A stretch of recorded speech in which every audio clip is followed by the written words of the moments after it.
आप जितनी जितनी शिव भक्ति को धारण कर सकते हो सावन के महीने में उतना करो।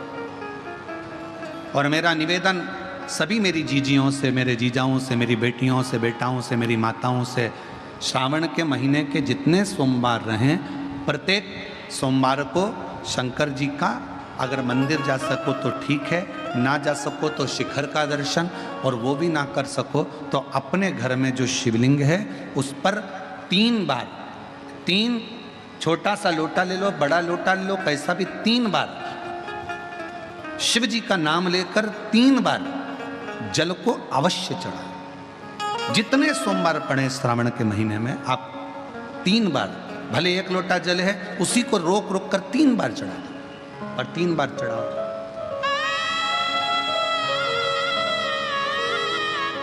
जैसे शिव मंदिर में 3 ताली का नियम है, सावन महीने में 3 लोटा अर्थात 2 लोटा जल पर रुककर 3 बार अगर जल चढ़ाया जाता है तो ब्रह्मा, विष्णु और महेश उस जल को स्वीकार कर कर तेरे घर का भंडार भर दे। 3 बार जल अवश्य। त्रिगुणाकार, त्रिनेत्रधारी, त्रिशूलधारी, त्रिपुंडधारी मेरे भगवान त्रिलोकी के नाथ के लिए सावन के महीने में 3 बार जल चढ़ाया हुआ हमारे को 3 लोक का राज्य प्रदान कर देता है।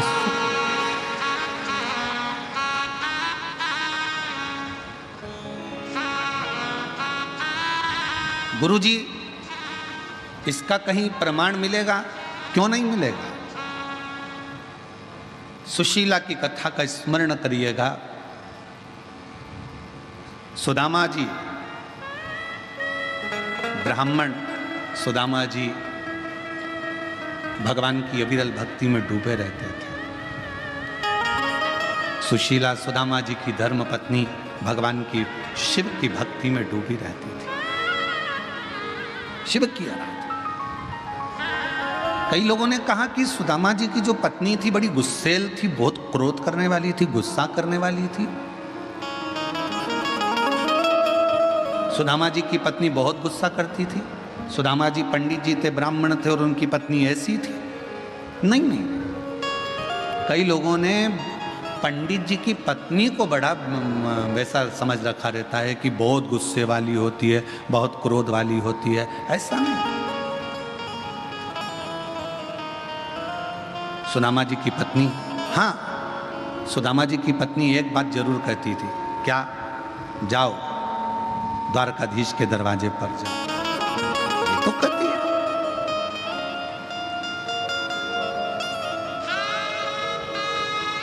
तुम कहते हो कि तुम्हारा मित्र है सुदामा जी, आप कहते हो आपके मित्र हैं कृष्ण, तो आप जाओ उनसे जाकर अपने मन की दशा को।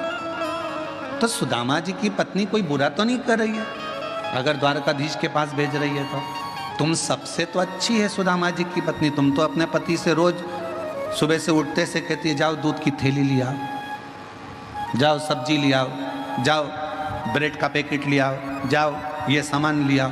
तो सुदामा जी की पत्नी तो तुमसे भी अच्छी है, कम से कम सुबह से उठकर ये तो कहती है कि द्वारकाधीश के दरवाजे पर जाओ, भगवान की चौखट पर जाओ, भगवान के दरवाजे पर जाओ।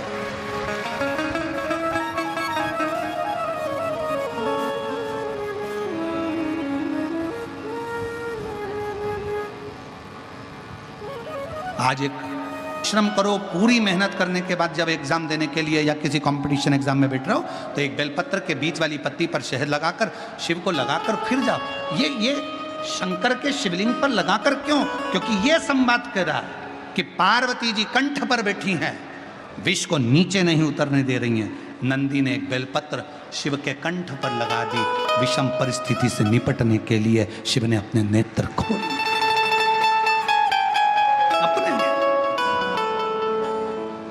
शिव तत्व की प्राप्ति, एक बेलपत्र का स्मरण, एक बेलपत्र की छांव हमारे जीवन का सुख प्रदान कर देती है।